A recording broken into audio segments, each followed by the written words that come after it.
여러분 안녕하십니까? 아주 날씨가 엄청 추워졌습니다. 원래 크리스마스 때가 오면은 늘 날씨가 추웠었습니다. 사실 기후가 좀 상당히 변화되는 폭이 커지기 시작하니까 이 크리스마스 때에 화이트 크리스마스를 갖다가 맛보지 않고 혼란스럽게 지나갈 때가 참 많이 있었습니다. 근데 금년에 찾아온 이 화이트 크리스마스, 이거는 맹추위와 더불어서 지금 우리가 겪고 있는데 이것도 또 역시 거대한 날씨 변화 과정이 이렇게 왔습니다. 그런데 이 날씨 변화, 사람들에 따라서 사람들이 환경을 파괴하기 때문에 생긴 기후이변이다. 그러니까 환경을 파괴하지 않기 위해서는 거대한 지구적 규모의 통제 체제를 통해서 이 기후를, 이 자연을 파괴하지 않도록 인간 사회를 갖다가 잘 조정해야 된다 하고 주장하는 자들이 나와서 지금 사실상 전 인류를 갖다가 엄청난 독재 체제로 끌고 가려고 하는 시도를 했었습니다. 여러분들 잘 알다시피 지금 하이브리드 세계 대전을 일으킨 이 딥스테이트 세력에 의해서 그런 짓들이 벌어졌었습니다. 그러나 지금 뚜껑을 열고 보니까 기후 이변 없는 것이 아니고 분명히 있는 것이고 남북극 얼음이 빙하가 녹고 있는 것 사실인데 그것이 인간의 자연 파괴 때문에 벌어진 것이 아니라 지구에 있어 왔었던 그러한 자연스러운 기후 이변의 과정에 생긴 일이라는 것. 그리고 그 기후 이변들이 인간 역사 속에서 하나님의 의도적인 심판과 연결이 돼가지고 그 기후 이변을 인간의 역사가 경험을 해왔다는 것. 이제 이러한 정도로서 의례껏 있어 왔었던 일이라는 거. 그런데 그거를 갖다가 사람들이 환경 파괴 안 하는 건 아니지만은 그 환경 파괴가 아직은 지구 기후 이변을 무섭게 변화시킬 정도는 아니라 이거죠. 근데 그렇게 인간에게 핑계를 대가지고 인간 사회를 파괴적으로 독재 지배하려고 하는 시도를 한 자들, 이런 자들의 그 어젠다, 이것이 악마적으로 지금 등장해가지고 음모론 말은 그것들이 많이 하지만은 사실은 자기들이 음모를 꾸며서 이 세상을 이상하게 끌고 가려고 했던 시도를 했었습니다. 그래서 참 이번에 크리스마스 이 맹추위를 당하면서도 새삼 기후 이변에 대한 우리들의 올바른 고뇌의 방향, 이거를 정말 제대로 잘 잡아야겠다, 이런 생각을 오늘 또한 해봅니다. 그러면서 자유대한 국민회의의 시사 특별 분석 시간을 갖다가 오늘 또 진행하려고 합니다. 오늘은 제목을 트랜스휴머니즘 진혼곡, 이렇게 잡아봤습니다. 트랜스휴머니즘이라는 것이 뭔지 뭐 그동안 말들이 돌아서 아시는 분들도 있을 것입니다만은 한마디로 말해서 인간의 과학 기술이 발달하다 보니까 그 인공지능 로봇가 상당 수준 발전하게 됐고 그것이 양자 컴퓨터 기능과 결합을 하게 되고 또 인간의 유전공학 기술, 이것과 결합을 하게 되다 보니까 사람의 세포로 형성된 로봇. 그래서 겉으로 보면 그냥 사람이죠, 뭐. 근데 사실은 그 사람의 세포 자체가 이미 일종의 로봇 기능으로 변화돼 가지고 하나님께서 창조하신 자연인이 아니라 기계공학적으로 또는 유전공학이 이제 합쳐진 그런 기계공학적으로 만들어진 인간 로봇. 그런 것들이 등장해서 양자 컴퓨터 기능으로다가 뇌세포가 기능하게 되면은 그 얼마나 엄청난 기능이겠습니까? 그렇게 되면은 일반 인간과 그 인간 로봇의 능력 차이는 아마 신과 인간의 차이다. 이렇게 할 만큼 무서운 그 차이가 나겠죠. 그래서 지금 현재는 트랜스휴머니즘이라는 게 다른 게 아니라 이러한 인간 공학적인 로봇 인간, 그것에 의해서 인간들의 수명이 상상할 수 없을 정도로 길어지게 할 수도 있고, 인간들의 기능과 능력이 지금 현재 인간으로서는 상상할 수 없을 정도로 신적인 힘으로 자라게 되어 있고, 그래가지고 삶의 모습이 전혀 이제 달라지는 거죠. 그리고 우리 자연인, 원래 하나님께서 창조하신 인간들, 그야말로 유전공학적인 그 인간 로봇을 만들어낸 인간들, 그 인간들은 자연히 이 인간 로봇의 목장에서 키워지는 그런 참 사육당하는 인간 떼가 될 수밖에 없는 거죠. 그 살리면 살고 죽이면 죽고, 이제 이런 식으로 인류의 종이 이와 같이 무시무시한 그 노예 생활 속으로 들어가게 되고, 생사 여탈권은 이제 자기가 쥐지 못하고 완전히 인간 로봇들이 쥐게 되는 이런 시대, 이런 시대에 그 휴머니즘이라고 할까? 그걸 트랜스휴머니즘이라고 합니다. 그럼 뭐 그런 때는 또 뭐 이런 인간을 위해서 뭘 어떻게 해준다, 어쩐다, 뭐 그런 것도 있겠죠. 하지만 그건 정말로 그건 이제까지 인간의 존엄성을 위해서 인간들 자신이 노력하고 또 하나님께서 보호해 주던 그런 것과는 전혀 다른 겁니다. 예. 근데 이제 우리 시대가 지금 딥스테이트 세력, 글로벌리스트 세력들에 의해서 만들려고 했었던 새로운 인간 세계가 말하자면 그런 트랜스휴머니즘의 세계였다, 이렇게 볼 수가 있는 거죠. 인공 로봇들이 등장해가지고 인간 세상을 아주 이상세계로 유토피아처럼 만든다는 것 아니겠습니까? 근데 거기서 우리 자연인, 원래부터 있었던 그 로봇들을 갖다가 창출해낸 그 인간들 자체는 완전히 소멸해야 할 그런 운명이죠. 예. 뭐 사람 노릇도 못하고 그냥 그 목장에서 사육당하는 짐승떼 같이 취급당하면서 이 지구라고 하는 목장에서 이리저리 몰리면서 심어주는 대로 살아야 되는, 아니면 죽어야 되는 뭐 이런 꼴이 되고, 걔네들 필요 때문에, 이 인간 로봇들 때문에, 그것들 필요 때문에 우리가 싸워야 하면은 또 싸우기도 하고 뭐 이렇게 되고, 그러면서 그런 로봇을 갖다 조종하는 특수 인간 괴물들이 있죠.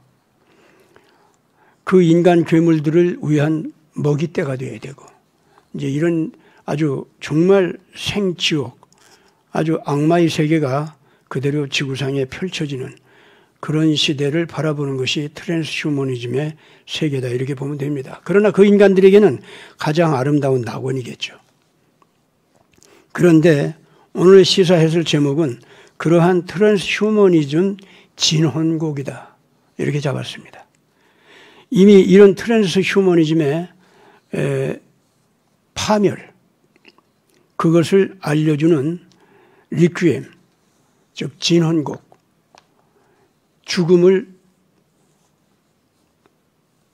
기념해서 부르는 진혼곡이다 이렇게 볼 수 있는데 지금 현재 세계 현상 속에 그거에 해당되는 엄청난 역사들이 지금 벌어지고 있습니다.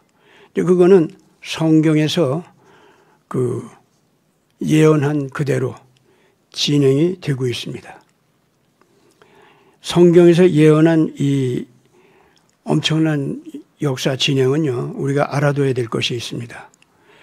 인간들이 성공적으로 야, 이건 참 좋다, 잘 이루어진다 하면서 성공적으로 잘 이루어가는 일 있죠.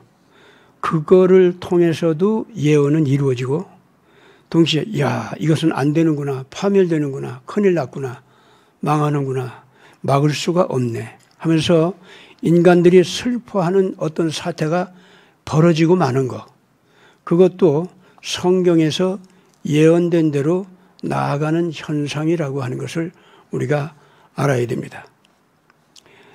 이제 이렇게 얘기하면 하나님의 절대 주권 하에서 인간이 선을 행하든 악을 행하든 그래서 그 결과로 어떤 결과를 맛보게 되든 간에 그러면 인간의 주체성은 뭐고 인간이 인간답게 자기에게 보람을 느끼면서 살아가야 할 그 삶의 범주, 영역 그런 것이 있기는 있는 거냐? 결국 신에 의해서 운명적으로 모든 것이 작정되고 신에 의해서 기계적으로 돌아가는 것이 인간 역사 아니냐? 아무리 인간이 자유롭게 선을 행하고 자유롭게 악을 행하는 것 같아도 그것이 결과적으로 신의 의지에 의해서 그려진 그림대로 되는 거라면은 그 운명론적으로 모든 것이 전개된다는 뜻인데 그럼 인간의 자유의 영역은 뭐고 인간이 자기 활동에 대해서 보람을 느낄 영역이라는 게 뭐냐? 아마 이렇게 물어보고 싶은 사람들이 있을 겁니다. 이런 사람들은 대부분 지금 트랜스 휴머니즘 세계에 있죠? 그거를 갈망하는 사람들입니다. 그런 것을 자기도 모르게 자기 이상세계로 그려왔던 사람들입니다. 창조주 하나님과 인간의 관계라고 하는 것을 전제로 해서 인간의 미래 또는 자기 미래를 생각하는 사람들이 아닙니다. 하나님의 예언대로 인간의 역사가 이끌려진다라고 하는 그 말을 생각만 하더라도 아, 인간은 아무것도 아니네. 인간은 그냥 하나님의 절대 지배 주권 밑에 운명처럼 질질 끌려가는 인생에 불과하네. 이렇게밖에 생각할 수 없는 사람들. 거기에 인간의 자유가 없다고 생각하는 사람들. 인간이 보람을 느낄 수 있는 사랑의 주체성이 실현되는 세계가 있다는 거 있죠. 그걸 느끼지 못하는 사람들. 이 사람들은 예외 없이 누구나 다 자기 마음속에서 자기 욕망이 절대적으로 강해지고 큰 권능을 가지고 욕망대로 모든 걸 이루기를 바라는 사람들이었습니다. 그리는 그림이 뭐 남들이 볼 때 착한 그림일 수도 있어요. 악마처럼 또는 소시오패스 뭐 사이코패스 이런 이 악마적인 사람들처럼 그런 악마적인 그림일 수도 있고 또 상당히 착한 그림일 수도 있어요. 그러나 결국 인간 자신이 주인이 돼서 창조주인 하나님과 관련이 없이 자기 미래를 그린다든가 자기 운명을 자기가 결정하는 것이 그게 자유다라고 하는 사람들. 그래서 하나님의 신이 존재한다는 걸 설령 인정해도 그저 자기가 자기 운명을 결정하는 거기에 고려 대상이 될 만한 한 요소쯤으로 신을 생각해 주는 거예요. 그렇게 되다 보니까 그 신도 결국은 자기 욕망을 이루어가는 도구로 생각을 하거나 아니면 거래 대상으로 여기거나 아니면 방해거리로 여겨서 치워버릴 존재로 여기거나 신의 존재도 이제 그쯤 여기는 사람들입니다. 이런 사람들은 자기가 신이에요. 그냥 자기가 절대자고 자기가 비록 세계를 창조는 안 했지만 그건 뭐 자기가 인정 안 할 수가 없겠죠. 창조는 안 했어도 이 세상에 되어지는 모든 것을 내 마음대로 이용하고 내 마음대로 움직이게만 된다면은, 또는 내 도구로 취급할 수만 있게만 된다면 내가 신이고 내가 주인이지 하는 사람들이에요. 여러분들, 제가 시사 해설을 한다고 하면서 이러한 인간의 내면의 영혼의 모습을 제가 이렇게 직사포처럼 이렇게 분석하고 얘기하는 거 정말로 심각하게 들어줘야 됩니다. 오늘 이 세계 돌아가는 이 모든 세계 정세요, 이런 자기 자신의 내면에 자기 삶에 대한 자기 자세 있죠. 그것에 따라서 이 세계가 전혀 달리 보인다는 걸 알아야 됩니다. 자기 중심적으로 사는 사람에게는요, 절대로 실질적으로 전개되고 있는 이 세상 모습 안 보입니다. 왜냐? 어떤 하나도 인간은요, 자기가 원하는 대로 자기가 결정해가지고 나타난 삶의 조건이 하나도 없어요. 자기가 당면하고 있는 모든 생태계의 모든 대상들, 환경의 모든 대상들, 그리고 자기 존재 자체, 이거 자체가 언제 자기가 결정해서 자기가 원하는 대로 태어난 게 어디 있습니까? 아무것도 없지 않습니까? 그렇다고 하면은요, 자기는 욕망을 가져도 그렇고 자기 중심적인 어떤 방향을 설정해도 그랬고, 전부가 뭐냐면은 주어진 존재의 범위, 주어진 모든 존재가 가지고 있는 기능의 범위 안에서, 그것도 자기가 인식하고 있는 정도의 범위 내에서 자기 미래를 결정하고 자유롭게 자기 욕망을 갖다가 설정해가지고 그걸 이루려고 하는 거 아니에요? 모든 대상을 다 도구로 삼는다는 게 다 그런 거 아닙니까? 그러면 그게 얼마나 거짓말을 토대로 하는 거냐, 그 말입니다. 그리고 그것이 얼마나 한계가 있는 자기 인식 속에서 하는 행동이에요. 그것이 얼마나 자기를 속이는 겁니까? 자기를 속이는 한 철저하게 남도 속이고 있습니다. 내 속에서는 태어난 내 자식들도 철저하게 그렇게 속이는 겁니다. 쉽게 말하면 어떤 애비가 자기 자식을 갖다가 가르치는데, 이 세상은 무시무시한 생존 투쟁의 장소다. 똑똑해야 돼. 계산 잘해야 되고 배신당하지 말아야 되고, 그러려면 네가 먼저 속여야 되고 네가 먼저 철저하게 계산해서 이용하려고 해야 되고, 어쩔 수 없이 저쪽에 힘을 인정해서 내가 함부로 때려 눕힐 수가 없으면 타협을 할 수 있는 방법, 타협을 할 때 어떤 조건으로 하면 좋은지, 이따위 식으로다가 자식을 갖다가 교육하는 애비들, 대단히 영리하고 똑똑한 척하고 세상에서 성공한 척하면서 자기 자식을 그런 식으로다가 몰아가는 그 어미들도 마찬가지입니다. 애들 인간교육, 인성교육 이런 것은 그냥 다 제쳐놓고 뭘 많이 외워라, 무슨 시험에 잘 합격하도록 해라, 어떻게 해서 이 생존 경쟁에서 똑똑이로 인정받아가지고 상류층으로 올라가고, 그렇게 하려고 하면 너 어떤 사람들한테 어떻게 잘 보이고 어쩌고 하는 그 어미들의 교육, 이런 것이 얼마나 자식을 지옥으로 몰아가고 세상을 잘못 보게 하는지 압니까? 이미 그런 것 자체가 사실은요, 오늘 말하는 이 트랜스 휴머니즘의 작은 모습들입니다. 그게 다. 꼭 인공 로봇가 나와서 자기를 만들어 놓은 인간들을 지배하고 인간들을 완전히 종으로 삼고 비참하게 만드는 거. 예. 그래서 나도 그 로봇 기술에 힘을 입어가지고 내 뇌세포라든가 내 생세포가 새로운 생리 구조를 갖고 새로운 그 수명 능력을 갖고 모든 일 처리 능력을 갖다가 가질 수 있어서 내가 로봇 그 인간들을 갖다가 내 부하처럼 부리는 그런 인간이 돼가지고 다른 모든 인간들보다도 신처럼 높아지리라. 예. 오늘날 트랜스 휴머니즘의 세계 속에서는 그런 인간들이 지금 나오고 있죠. 그런 인간들이나 지금 그런 인공 로봇 능력 그걸 이용해가지고 살겠다는 생각까지는 못했어도 자기 욕망과 자기 중심적인 야망과 사특한 꾀와 그런 식으로 모든 인간 관계를 갖다 맺어가면서 정말로 무자비하기 짝이 없고 말할 수 없는 위선적인 그런 생활을 갖다가 당연한 듯이 자식한테 가르치는 그 부모들의 가정 문화나 인간 철학, 그것이 조그마한 트랜스 휴머니즘의 세계 아닙니까? 그게 뭐가 다를 게 있어요.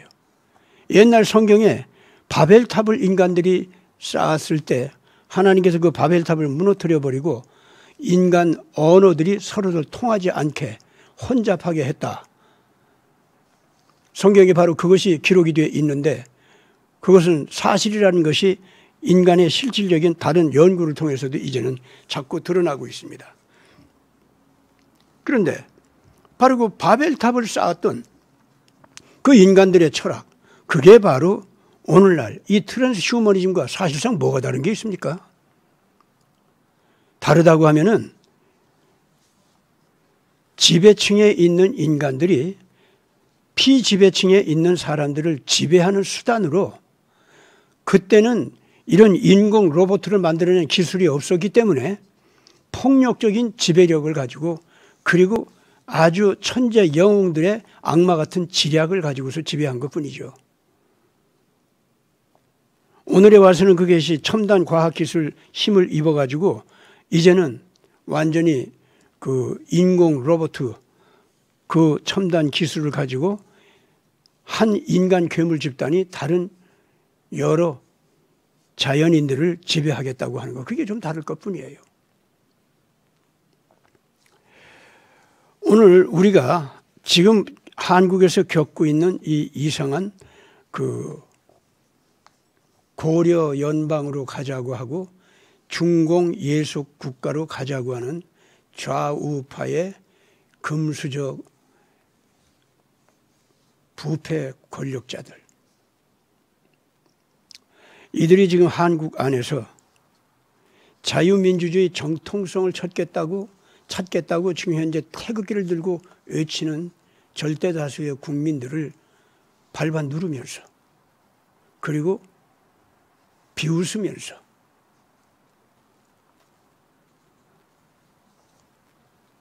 그러면서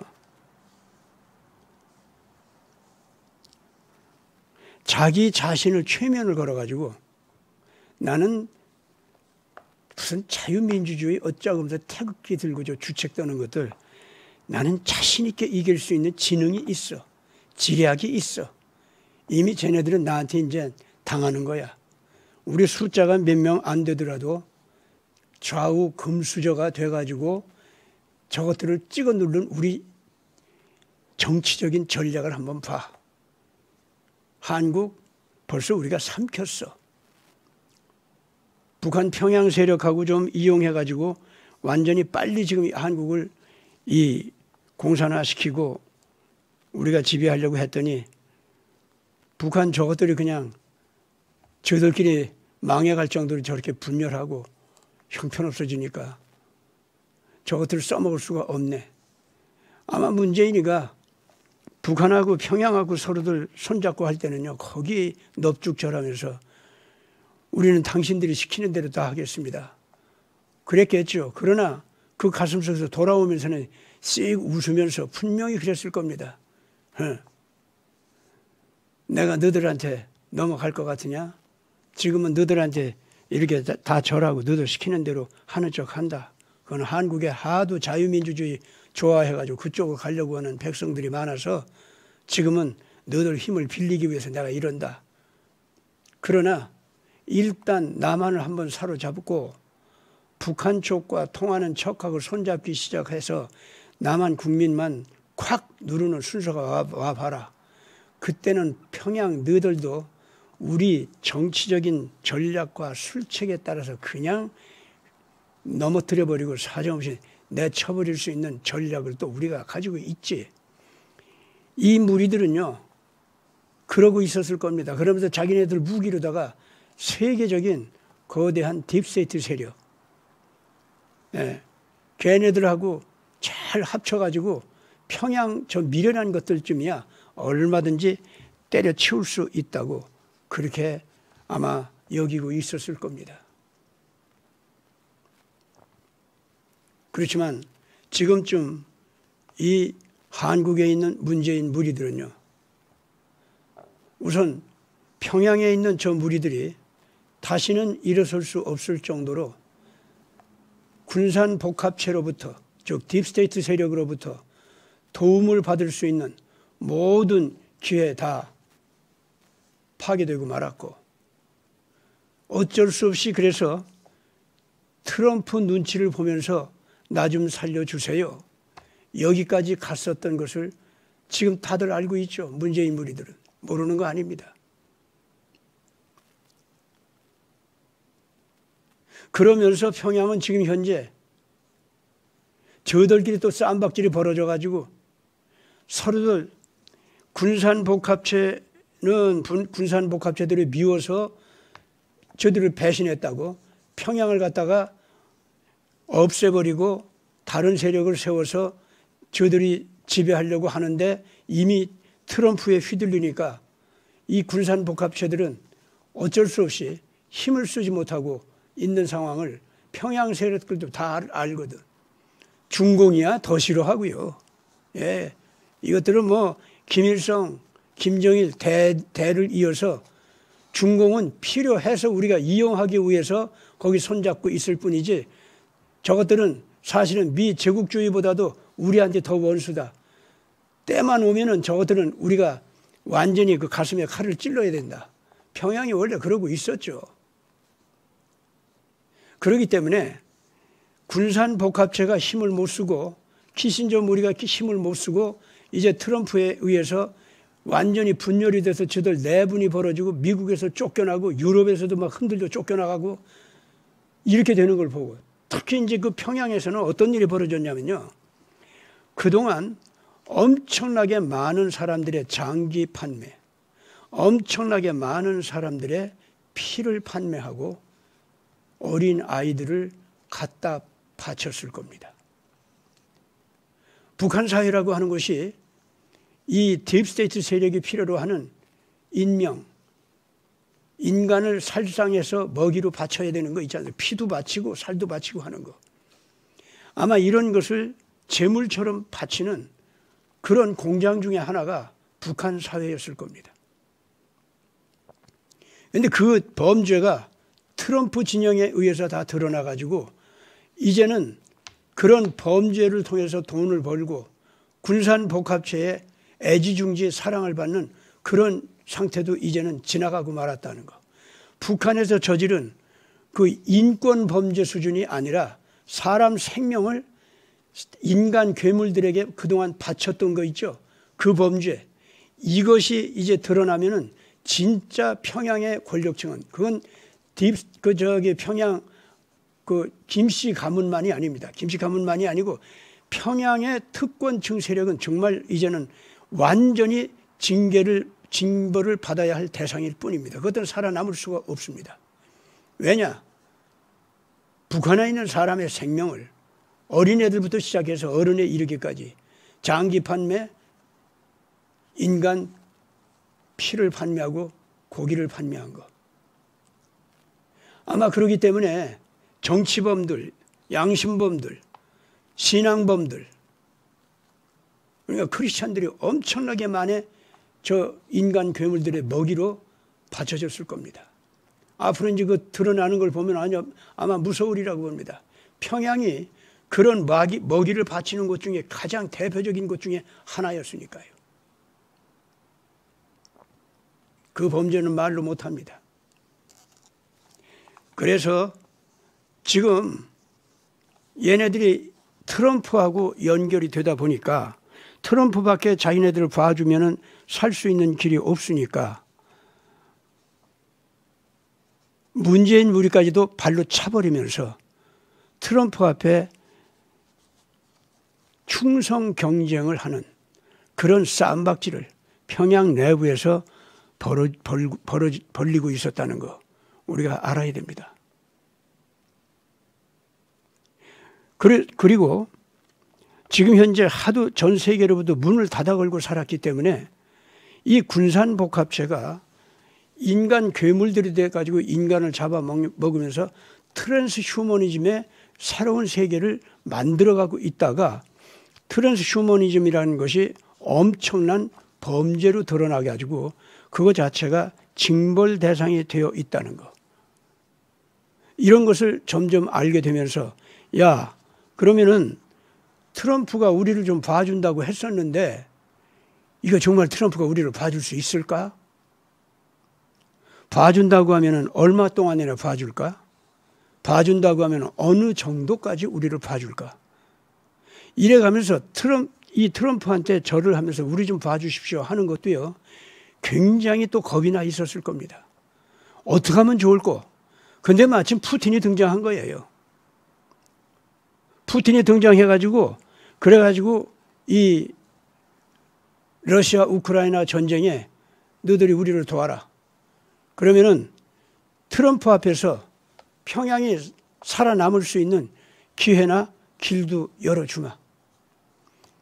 그리고 또 누가 아냐? 저 남쪽 한국이 말이야. 나 푸틴한테 잘 좀 하고 협조 좀 하고 러시아 발전하는데 협조를 할 줄 알았더니 이것들이 러시아 우크라이나 전쟁을 통해서 우리 적이 되려고 한다. 그러면은 너들 평양에 있는 너들 핵무기 좀 더 발전시키고 군사 무기 좀 더 발전시켜서 남쪽과 적정 수준으로 두들겨 패면서 전쟁할 수 있게 해줄게. 그동안에 먹을 거, 입을 거 우리 중국하고 러시아가 연합해서 너들 도와줄게. 적당한 수준으로 남쪽 두들겨 패고 흔들어 놔. 아마 푸틴이 말이죠.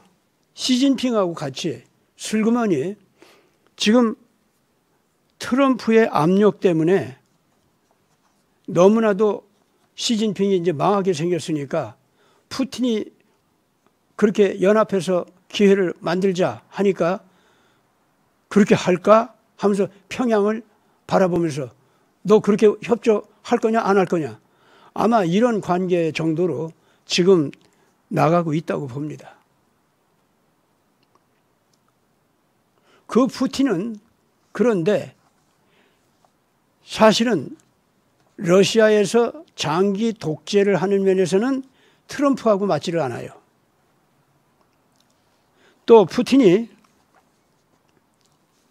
러시아를 거대한 제국, 옛날 소련같이 유라시아 대륙 거의 모든 것을 장악해가지고 주변에 있는 모든 나라들이 그 소련한테 벌벌 떨면서 엎드려 절하도록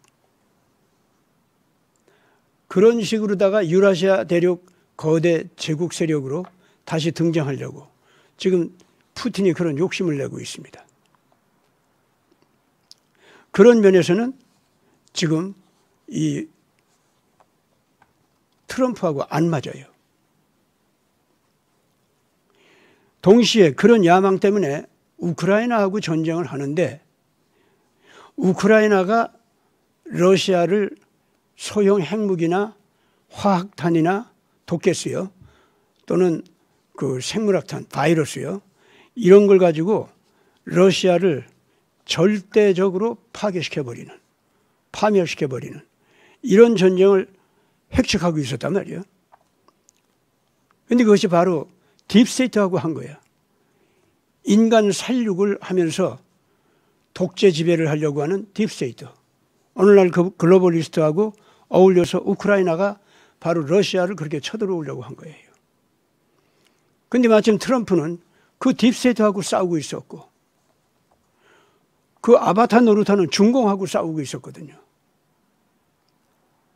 그런데 푸틴이 마침 러시아는 절대로 이런 딥스테이트의 인간 괴물들하고 타협할 수 없다. 앞으로 러시아는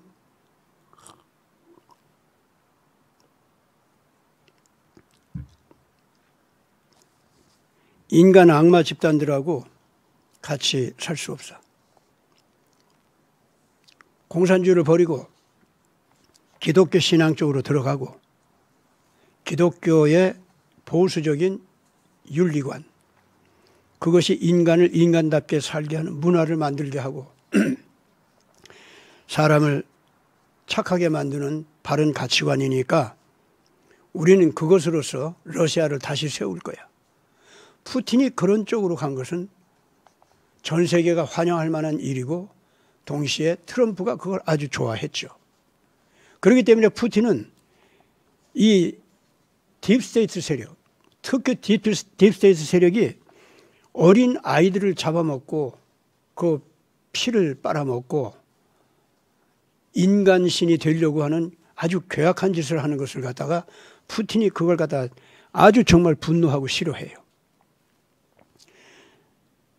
자기들 소련의 공산주의 범죄, 또 독일의 나치즘 범죄를 이 푸틴이 공산주의 세계에서 KGB 요원 노릇까지 했음에도 불구하고 그 악을 오히려 이제 KGB 안에 있었으니까 그 악이 얼마나 무서운지 좀 경험했겠죠. 그래서 나치즘이나 공산주의나 이 푸틴이 아주 정말로 진지하게 거부하기 싫어하는 거, 그건 분명히 있는 것 같아요. 그래서 기독교 신앙으로 돌아오고 기독교 윤리로 돌아와서 러시아를 되살려야 된다. 그것도 진지한 것 같아요. 그런 면에서 러시아 국민들의 환영을 받고 있는 거고, 또 푸틴이 러시아 국민들이 거의 굶어 죽을 만큼 너무나도 경제적으로 피폐하고 참 위에 있는 엘리트 독재에 의해서, 부패 독재죠, 그것에 의해서 구조적으로 도저히 러시아 사람들이 다시 건실한 삶을 향해서 스스로는 일어날 수가 없었는데 푸틴이 그걸 잘 정리해 줬어요. 그래서 이런 자유민주주의는 아니지만은 장기 독재로 가기는 했지만은 그 사람의 독재를 러시아 국민들이 환영할 정도예요. 첫째, 기본적으로 러시아 사람들이 굶어 죽지 않게 생계를 유지할 수 있도록 하는 그런 경제 회생을 시켰습니다. 푸틴이 지금 한국을 왜 그렇게 좋아하느냐면은 박정희 대통령이 또 박근혜 대통령이 그 경제 정책이 한국을 근본적으로 굶어 죽을 만큼 가난했던 나라를 먹고 살게 만들었을 뿐만 아니라 산업화에 성공을 해서 세계적으로 강력한 이 무기 생산 국가도 되고 경제도 발전시키는 국가도 되게 하고, 그래서 선진 그 자유민주주의를 달성한 국가가 되어버렸단 말이에요. 그래서 이 푸틴이 그런 면에서 한국을 좋아하고 박정희 대통령의 그 경제 개발, 그걸 그렇게 좋아해요. 그런데 마침 박정희 대통령도 개발 독재라 해서 그 개발은 일으켰는데 오랫동안 장기 집권했지 않습니까? 그러니까 푸틴도 바로 그 박정희 대통령을 모델로 삼아서 그렇게 러시아를 지금 살리고 있다 이거죠.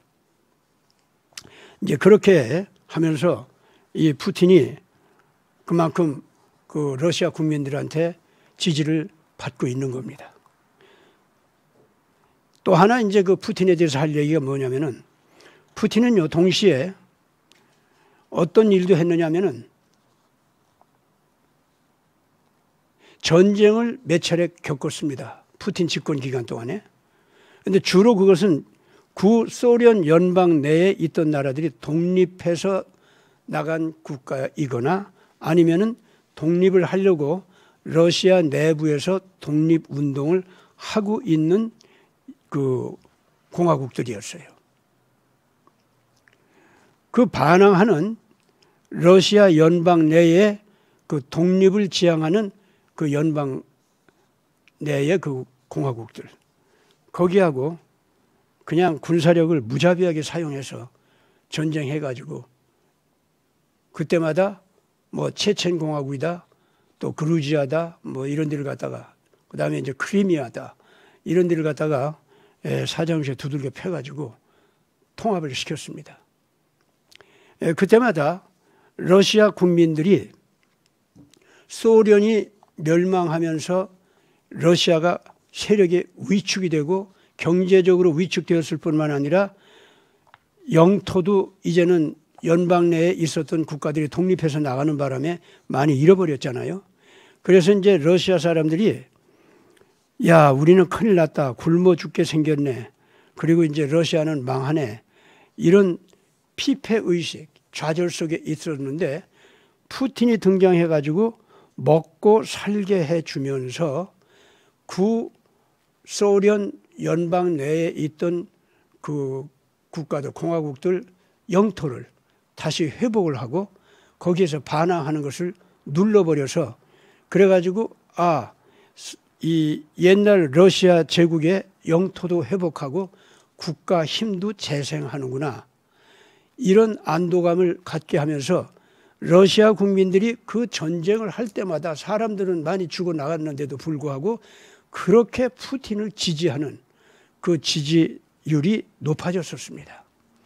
그래서 이 푸틴도 별 수 없이 독재자다, 장기 집권한다 하고 비판하던 정치 세력이 있었지만은 그거를 갖다가 푸틴이 무자비하게 독살시키기도 하고 감옥에 가두기도 하고 그랬지만은 러시아 국민들은 그걸 갖다가 올바른 지도자가 나오는 동안은 필요하다 해가지고 그걸 다 지지하고 말았어요.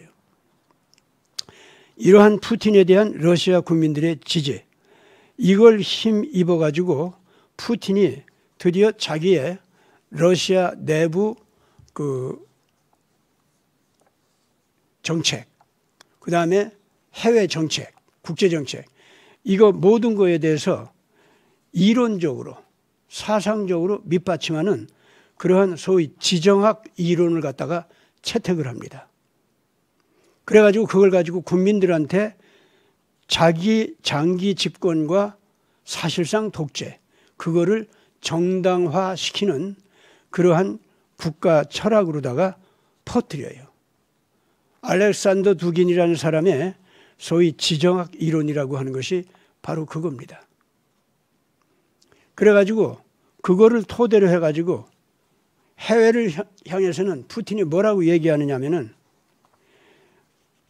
미국을 중심으로 해서 서부 유럽 국가들이 러시아가 큰 나라로 존재하는 것을 싫어한다. 러시아가 큰 나라로 존재하고 있으면은 서방을 침략해서 무너뜨린다고 이렇게 위험하게 생각하기 때문에 러시아를 갖다가 러시아가 큰 나라로 존재하는 것 자체를 경계를 한다. 그런데 그것은 러시아 국민들, 서방 유럽의 또는 미국의 국민들의 생각인데 그거는 어디까지나 유럽이나 미국의 지배자들이 그 국민들을 속여서 러시아에 대한 속임수를 써가지고 러시아는 서부 유럽 세계 미국을 향해서 그 세력을 견제시키면서 쳐들어와 가지고 서방 유럽 세계도 지배하려고 하는 그런 국가다. 이런 식의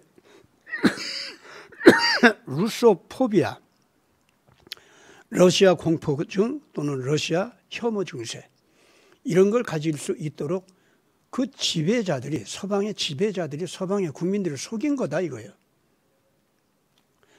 그러면서 그 서방 지배자들은 속으로 뭘 가지고 있느냐. 러시아 영토도 잘근잘근 다 씹어 삼켜가지고 자기들이 다 먹어야겠다.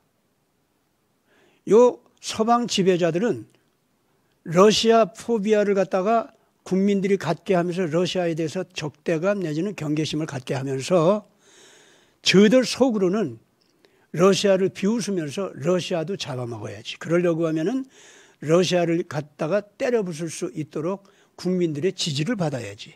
지지를 받으려고 하면 이 국민들이 러시아 포비아, 루소포비아 이런 걸 가져가지고 러시아 혐오감 내지는 러시아 공포감 이걸 가져가지고 그래가지고 이 딥스 엘리트들, 군산복합 그 엘리트들 이것들이 그 국민들을 속여서 러시아를 갖다가 누르자, 러시아를 분열시키자, 러시아 국민들이 강대하게 결합시키지 못하도록 저들을 분열시키자. 이렇게 우리가 러시아 쪽으로 쳐들어갈 수 있어야 된다. 지금 딥스테이트 세력은 서방 지배 세력은 자기 국민들을 이렇게 속이면서 러시아를 적대시하면서 러시아를 분열시키고 약화시키려고 한다 이거야. 그럼 우리 러시아는 어떻게 해야 되느냐? 그런 딥스테이트 세력과 대결해야 될 거 아니냐? 우리가 살아남기 위해서. 원래 푸틴은 원래부터도 총리로 있을 때부터 그리고 대통령이 돼서도 우리는 얼마나 유럽 연합에 가입하려고 요청을 했냐. 나토에 가입하겠다고 얼마나 요청했냐.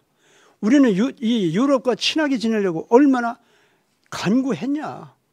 근데 저네들은 끝까지 우리를 갖다가 적으로 취급하고 그 국민들을 속여서 루소포비아를 갖게 하고 그리고 오늘날 결국은 우크라이나에다가 러시아 심장에다가 칼을 찌를 수 있는 그런 무시무시한 무기를 갖다가 거기다가 개발하게 하고 그리고 우크라이나 국민들은 러시아를 향해서 전쟁을 할 때 대리 전쟁꾼으로 마음대로 지배할 수 있게 하기 위해서는 우크라이나가 독립적으로 잘 사는 나라가 되게 하면은 절대로 우크라이나는 우리 러시아하고 안 싸우려고 한다. 사이좋게 지내려고 하게 된다 이거야.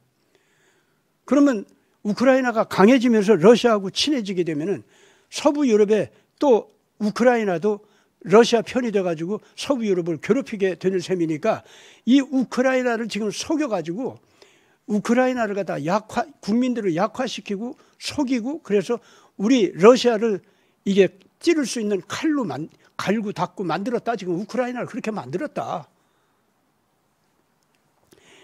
바로 이 푸틴이 말이죠. 알렉산더 두긴이라는 사람의 그 지정학 이론 이걸 이용해가지고 이렇게 이 유럽과 러시아 사이에 대립하는 상태 있잖아요.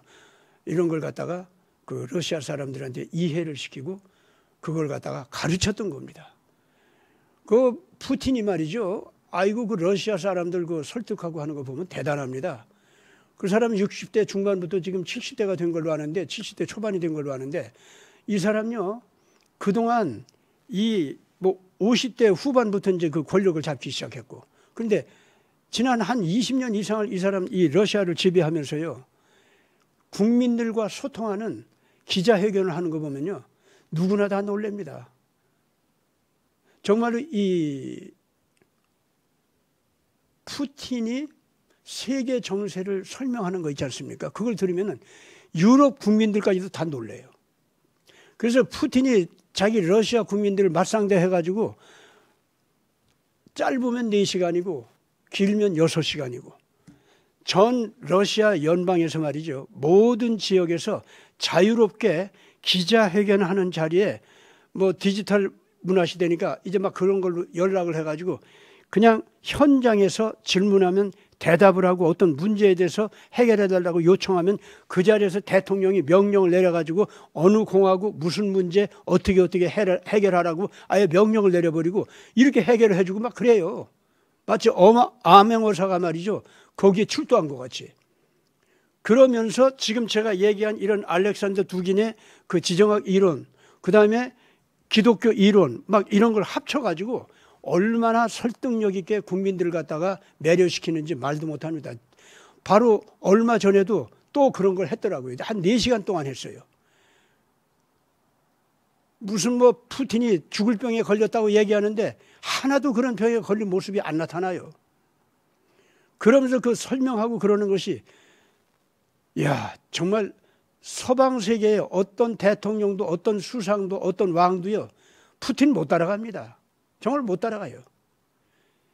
개인적으로 보면은 정말 이 푸틴이요. 이 시대의 영웅인 건 확실합니다. 근데 어쨌든 간에 푸틴의 그런 설득력 이런 것이 있다 할지라도 그 푸틴은요. 서방 세계를 지금 현재 휘어잡고 있는 강력한 무기가 있습니다. 그게 뭔지 압니까? 무슨 러시아가 개발한 이런저런 뭐 무기들 있죠. 군사무기. 그런 거 아니에요. 그게 그거예요. 다 뭐 미국하고 비교하면 어떤 건 좀 더 우수하고 어떤 건 어림도 없고. 그래서 상대를 하면은 역시 미국한테 역시 어림도 없죠. 군사무기가 결정적으로 지금 푸틴으로 하여금 영웅답게 만드는 게 아닙니다. 하나는 그 사람의 독특한 국내 경제정책 성공. 또 하나는 국민 설득력. 그 다음에 또 하나 무기가 있습니다. 그것이 바로 트럼프예요. 트럼프가 아까 얘기한 대로 제가 푸틴에 대해서 몇 가지 사항은 굉장히 부담스러워하고 싫어하는 게 있어요. 트럼프가. 그러나 지금 현재 세계를 경영하는 데 있어서는 푸틴을 굉장히 존중하지 않을 수가 없습니다. 왜 그런 줄 압니까? 푸틴이 바로 기독교 신앙을 토대로 해서 러시아를 갖다가 소돔처럼 성적으로 타락하고 문화적으로 타락하고 독재 지배를 갖다가 만드는 거 있지 않습니까? 이런 거. 그러니까 소돔이 타락하면서 독재 지배하는 거하고 푸틴이 경제도 잘 살리면서 백성들을 신앙과 윤리적으로 잘 가게 하면서 독재하는 것과는 그 독재가 좀 달라요. 소돔식으로 독재를 가면은 틀림없이 백성들이 어리석어지고 더러워지고 망해갑니다. 그런데 그리고 정신병자가 되고 백성들이 전체적으로. 그런데 이 푸틴이 신앙을 갖게 하면서 윤리적으로 올바른 건실한 윤리관을 갖게 하고 정의감에 뛰어난 그런 백성으로 만들면서 거기에서 크게 존경을 받으면서 독재를 하게 되죠. 그러면 그 독재는요, 얼마 동안 굉장히 건실한 국가 발전의 토대가 됩니다. 그건 한국도 경험한 거예요. 그거는. 그렇기 때문에 지금 현재 푸틴의 독재에 관해서는 전 세계적으로 본질적으로 저 사람이 계속 저렇게 독재 지배를 하면은 저게 큰 병이 되고 저 사람 자체가 큰 병덩어리가 되거나, 그 병덩어리라는 것은 뭐 몸이 그 사람 병들어서 죽는다 그런 뜻이 아니라 그 사람의 독재 사상 자체가 이 러시아를 파괴하는 무서운 병이 된다 그런 뜻입니다. 그게 되거나 아니면은 푸틴이 권력을 누리다가 어느 날 뭐 쿠데타나 아니면은 병들어서 죽는다고 합시다. 그렇게 되면은 갑자기 그 사람 권력이 사라지면서 러시아 사람들이 절대로 건실하게 나가지를 못해요. 한 사람에게 의존적으로 따라가던 그것이 자유민주주의가 없기 때문에 또다시 혼란과 소돔 같은 더러운 부패가 오면서 썩어갑니다. 거기에 좋은 지도자가 나오면 또 한 번 독재가 오겠죠. 그러나 그 짧게 과도적인 혁명 과정에서의 독재를 지나야지 큰일 납니다. 원래 이 푸틴도 혁명 과정에 과도적 독재로 끝났어야 되는데 이미 지금 너무 늦었어요. 그래서 비록 아직은 푸틴의 독재가 러시아에 건실한 힘을 발휘하고 있지만은 이번에 우크라이나 전쟁을 빨리 끝내면서 이 푸틴의 독재도 끝내야 됩니다. 그러면은 자유민주주의 쪽으로 러시아 국민들이 한국처럼 넘어갈 수가 있게 됩니다. 그래가지고 지금 현재 한국에서 문재인 같은 것들이 와도 자유민주주의 이 태극기 애국 국민들이 청청하게 살아서 결과적으로 지금 현재 자유민주주의 이걸 갖다가 다시 회복시키는 그런 쪽으로 지금 현재 한국이 가고 있는데 러시아도 분명히 그렇게 갈 수가 있습니다. 아마 그리고 거기에 트럼프의 지도력이 영향을 미쳐가지고 러시아 연방도 건실한 자기 개혁을 이룰 수 있게 된다고 봅니다. 트럼프는 그걸 바라겠죠. 어쨌든 지금 이 푸틴이 세계적인 영향력을 끼치는 개인적인 그 영웅인 건 분명한데 그 사람이 그런 영향력을 끼치는 것은요, 국내 경제 정책에서의 성공, 그리고 알렉산더 두긴의 그 지정학 이론을 이용해 가지고 그 신앙, 윤리 그걸 가지고 백성들이 건실하게 자기 개혁을 이루면서 독재 체제 하이지만은 상당히 건실한 문화를 만들어서 세 번째 이 푸틴이 아주 그 좋은 거 그게 뭐냐면은 딥스테이트의 악마적인 이런 문화, 특히 소돔 문화 가운데서도 가장 악독하고 더러운 페도필리아 범죄, 어린 아이들까지도 성적 쾌락의 대상으로 삼고 동시에 어린 아이들의 생명을 먹이로 삼아가지고 살해하는 이런 무시무시한 범죄를 그동안은 딥스테이트가 은밀히 범해왔죠.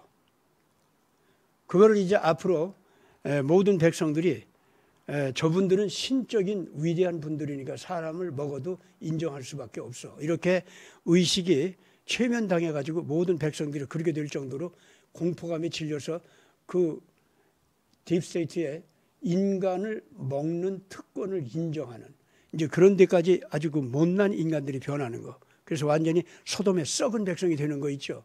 예. 그쪽으로 유럽이 지금 가고 있었던 거고 미국이 갈 뻔했던 겁니다. 그게. 그리고 한국도 까딱하면 그런 지배자들이 등장해서 북한에게 한국을 넘겨주면서 한국도 그 꼴이 될 뻔했고요.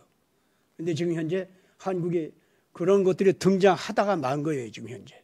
그리고 미국은 그런 세력이 등장했다가 이 트럼프의 철퇴를 맞으면서 지금 그것들이 파멸 당하는 중이고, 러시아에서는 그런 것들이 들어오려고 했다가 푸틴의 철퇴를 맞아가지고 그 완전히 딥스테이트 세력이 지금 현재 부스러지고 있습니다. 그러면서 이 세계적으로 국내 정책을 쓰는 데 있어서도 또 세계 외교 정책을 쓰는 데 있어서도 푸틴이 트럼프의 엄청난 지원을 받고 있습니다.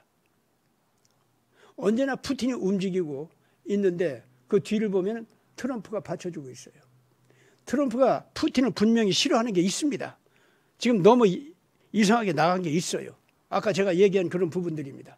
그거 있지만은 결과적으로 그 푸틴은요, 자기 자신이 스스로를 고치든지 아니면 자기가 못 고치면 러시아 국민들에 의해서 그것이 개혁이 되든지 그렇게 되고 맙니다.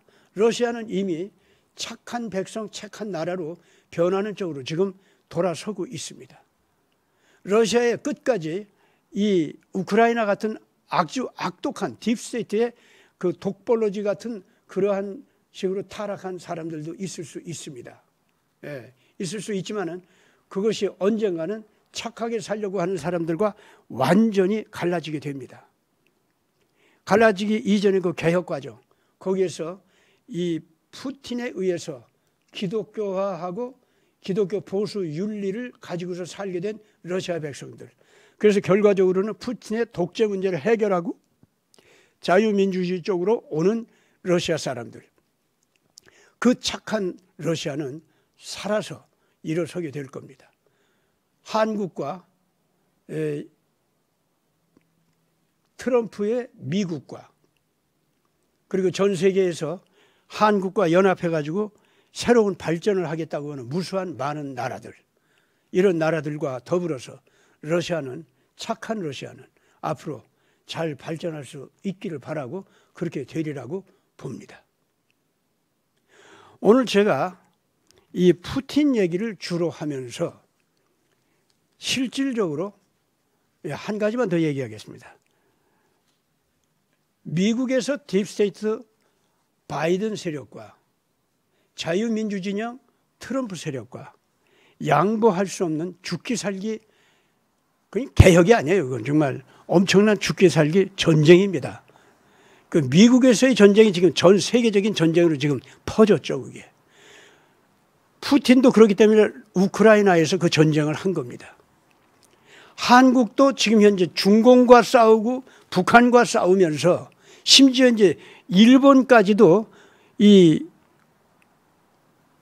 어떤 때는 바이든 편이 됐다, 어떤 때는 이 트럼프 편이 됐다, 이런 기생 노릇을 하면서 일본이 왔다 갔다 악한 짓을 하고 있기 때문에 자유민주 진영 대한민국과는 참 하나가 되기가 어렵습니다. 그렇기 때문에 동북아시아에서 트럼프 미국은 한국을 놓치고서는 지금 까딱하면 동북아시아를 놓칩니다. 그럼 푸틴한테도 큰 문제가 발생합니다. 그런데 이미 한국의 설득력, 한국에 희망을 주는 능력, 한국이 평화지향적인 그 품성, 이런 것이 전 세계 중진국, 후진국, 이제는 뭐 중동에서 유라시아 대륙에서 유럽 동부에서 유럽 서부에서 아프리카에서 이렇게 따로따로 얘기하지 않겠습니다. 지금 전 세계가 붐이 일어났어요. 무슨 붐이 일어났느냐? 한국은 평화지향 국가다. 한국은 미래 개발 능력이 있는 국가다. 한국은 평화지향 쪽으로 가는데 썩지 않고 아주 건실하게 살아갈 수 있는 신앙과 윤리를 남들에게 전할 수 있는 국가다. 이렇게 기대하면서 한국과 친해져 가지고 자기 나라를 발전하게 해달라고 중진국, 후진국, 선진국이 전부 지금 한국과는 함께 하겠다고 하고 있어요. 그 바람에 트럼프야 그런 한국을 앞세워서 트럼프의 설득력을 발휘하고 있죠. 예, 미국 가지고서는 미국의 신용을 많이 잃었어요. 트럼프가 등장하니까 트럼프 미국이라면 우리가 신용하겠다. 그런데 바이든이 여전히 있잖아. 그럼 뭐 바이든 때문에 이거 미국 어디까지 믿어 우리가. 지금 온 세계가 지금 그런 상태거든요. 이번에 이 푸틴 때문에 지금 현재 바이든 미국이 나와서 떠들고 있는 거 있죠. 그거를 싫어해가지고 바이든 미국과 싸움을 하게 되다 보니까 자연히 겉으로는 미국과 싸우는 것 같이 돼버렸어요.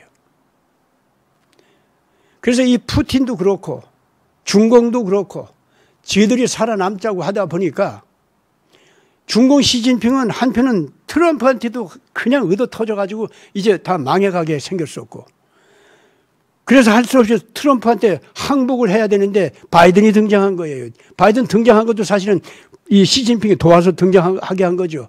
왜냐하면 트럼프한테 자기가 망하게 생겼으니까 트럼프를 갖다 백악관에 못 들어가게 하려고 하다 보니까 트럼프의 선거를 갖다가 방해를 해서 트럼프 표를 갖다가 바이든 쪽으로 넘겨주는 이 무시무시한 국제 범죄를 시진핑이 범했어요. 시진핑은 그래서 개인적으로도 그렇고 중공 권력 자체도 그렇고 반드시 국제 범죄 세력으로 지목이 돼서 저것들은 망하게 되어 있습니다. 트럼프가 이기게 되어 있기 때문에 트럼프에 의해서 시진핑 그것들은 망하게 되어 있어요. 그런데 다만 한 가지, 시진핑이 바이든하고 뭔가를 해보려고 했더니 바이든이 이제는 자기 모든 범죄를 갖다가 중공한테 다 뒤집어 씌우면서 중공이 범한 것 같이 그래가지고 지금 이 바이든은 저들이 살아남기 위해서 어쩔 수 없이 우크라이나 전쟁도 벌였는데 거기서도 패배를 했거든요. 그거 살아남기 위해서 지금 현재 바이든은 결국 지금 점점 드러나는 게 뭐냐면은 가자 전쟁에서도 사실은 이스라엘 네탄야후까지 속이면서 하마즈를 갖다가 충동질을 한 것이 지금 드러나고 있습니다. 여러분들 잊지 마세요.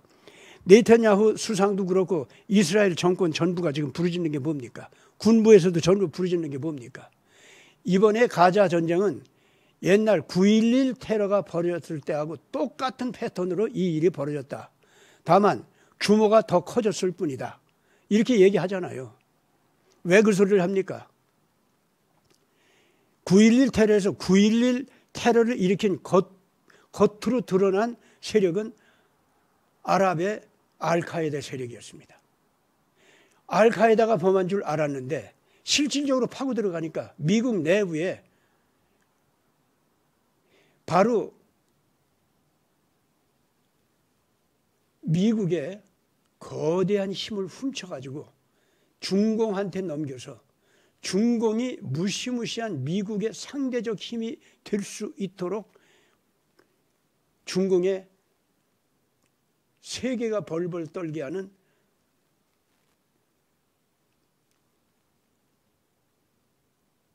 군사기지를 만들어줬잖아요. 쓰촨성에다가. 그 범죄, 이게 들켜가지고 그때 당시 네오콘이죠. 백인계 미국 딥스테이트 세력과 유대계 미국 딥스테이트 세력이 죽어라 하고 싸움이 벌어진 겁니다. 그 싸움 과정에서 키신저가 어쩔 수 없이 자기들이 이제는 잡혀서 감옥에 가게 생겼으니까 결국은 네오콘 미국 세력, 백인 미국 세력 있죠. 그것도 같은 딥스테이트입니다. 저희들끼리 싸움이 벌어진 거예요.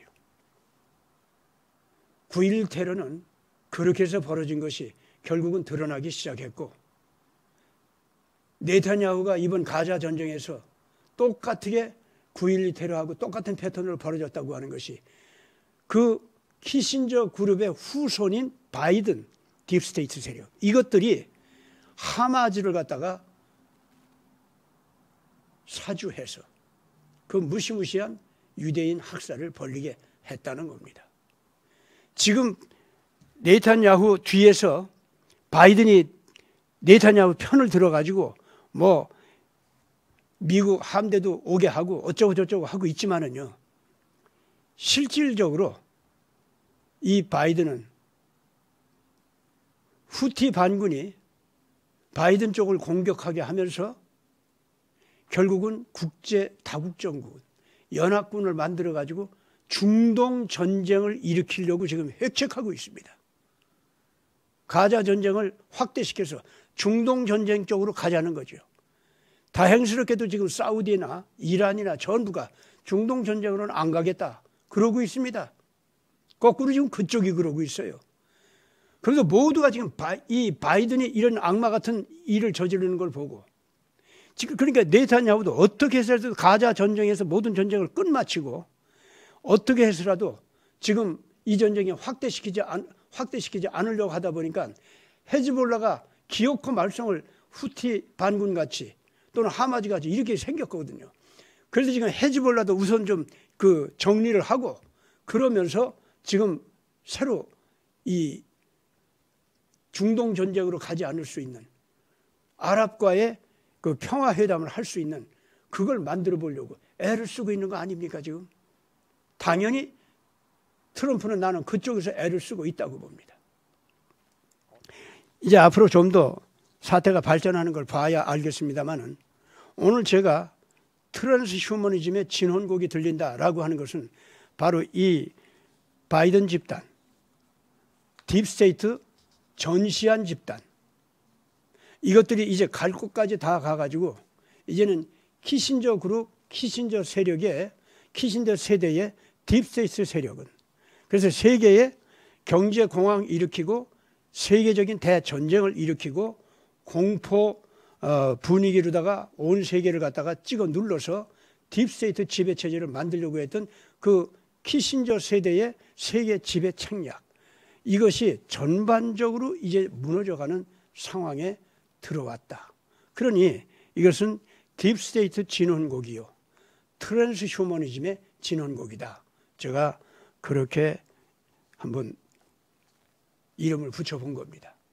오늘 우리 세계는 그런 쪽으로 지금 나아가고 있다고 하는 것을 바라보면서 여러분들께서 지금 제가 얘기한 것 가운데에서는 이미 증거된 객관적인 정보들도 많이 있지만은 또 어떤 부분은요, 특히 바이든이 가자 전쟁에 직접적으로 하마즈를 갖다가 그 유혹을 한 자다, 제가 그렇게 얘기하는 데는 다분히 저의 그 근거가 모자란 상상에서 나온 얘기다라고 여러분들이 생각할 수가 있습니다. 그러나 저는 지금 현재 이 바이든 집단의 범죄를 제대로 정리하기 위해서는 러시아 우크라이나 전쟁까지야 제가 한 얘기가 다 그대로 맞았죠. 예, 그런데 이미 그것으로도 이 바이든 집단은 국제적인 징계를 받아야 됩니다. 물론 시진핑 집단도 그렇게 돼야 되고 평양 집단도 그렇습니다. 그런데 가자 쪽도 이제부터 우리가 이런 범죄 집단이 살아남기 위해서 마지막으로 끝까지 무슨 일을 저지를 수 있는가, 항복이라고 하는 선언을 객관적으로 하지 않은 상태 속에서 살아남기 위한 벼랑 끝 작전, 그 작자들이 한다고 하면 뭐를 하게 생겼는가를 한번 잘 생각해 봐야 됩니다. 러시아 우크라이나에서도 이제는 패배하고 말았습니다. 그래서 지금 어디로 왔습니까? 중동전으로 왔어요. 가자 전쟁으로 끝내지 않습니다. 중동 전쟁으로 가려고 할 겁니다. 튀르키예가 시리아 쪽으로 지금 현재 또 지금 군사 작전을 취했다고 합니다. 이 모든 것이 왜 이렇게 벌어지고 있는지, 왜 여기저기에서 벌어지지 않던 이런 전쟁 양상이 중동 여기저기에서 왜 벌어지고 있을까요? 이것이 정말로 딥스테이트 전시한 세력, 바이든 세력, 이것들과 관계가 없을까요? 그것들의 마지막 살아남기 위해서 벼랑 끝 작전 쓰는 것과 정말로 관계가 없을까요? 우리가 그런 면에서 오늘 이 중동이 지금 전체적으로 무시무시한 전쟁 상황으로, 중동전 상황으로 가려고 하는 이런 분위기를 면밀하게 관찰해야겠고, 동시에 한국이 전 세계에 평화지향적 희망을 줄 수도 있는 이 상황인데, 그것이 변해서 동북아시아에서 언제 무슨 전쟁 상황으로 끌려갈지 모르는 무시무시한 그런 위기도 지금 다가서고 있습니다. 한마디로 바이든 집단이 앞장서서 한국 그 미래 산업 개발 능력을 갖다 파괴하기 위해서 별짓을 다 하고 있는데, 그것으로 끝나지 않고 지금 한국의 무기 생산 능력이 무시무시하게 발전하고 있다라고 하면서 앞으로 한국이 2년 뒤, 3년 뒤에 가면은 중공이 절대로 따라잡을 수 없을 만큼 무서워진 그 무력이 된다. 그러니까 때릴 테면 지금 때려라 하는 독촉, 이거를 갖다가 바이든이 열심히 하고 있습니다. 한번 여러분들이 현재 일어나는 상황을 잘 보세요. 때릴 테면 지금 때려라, 아니면 늦는다, 그 짓을 하고 있습니다. 그러면서 중동에서 지금 전 난리를 피우고 있어요. 러시아 우크라이나 그 전쟁에서 패배하게 되니까 지금 중동에서 그 난리가 벌어지고 있습니다. 이번에 푸틴이 무엇 때문에 갑작스럽게 위험한 중동 여행을 했는지, 무엇을 하고 갔는지를 잘 보세요. 보면은요, 이스라엘과 간접적으로 평화회담을 하려고 하는 아랍 세력들 있죠. 거기를 만나가지고 그 평화회담을 하도록 독촉하고 갔습니다. 뭘 얘기하겠어요? 그리고 그 이란 대통령을 따로 모스크바로 불러가지고 조용히 은밀하게 뭔가 서로들 회담을 했습니다. 거기에서 무슨 얘기를 했을까요? 푸틴이 지금 현재 우크라이나 전쟁을 빨리 끝내면서 러시아가 더 이상 거대한 전쟁에 휘말리지 아니하면서 안심하고 러시아 경제를 발전시키면서 전 세계 국가와 화해의 손을 잡고 같이 뛰어나갈 수 있는 길을 굉장히 모색하고 있을 겁니다. 쓸데없는 전쟁, 그 사람들 원할 이유가 없어요.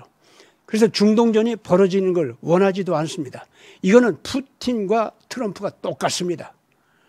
그렇다면 그의 위험한 중동 여행, 왜 급하게 벌어졌을까요? 그것도 한번 우리가 잘 생각하고 넘어가기를 바랐습니다. 이 얘기를 하고 보니까 제가 여러분들한테 숙제까지도 넘겨준 것 같습니다. 예, 오늘 여기서 끝마치기로 하겠습니다. 감사합니다.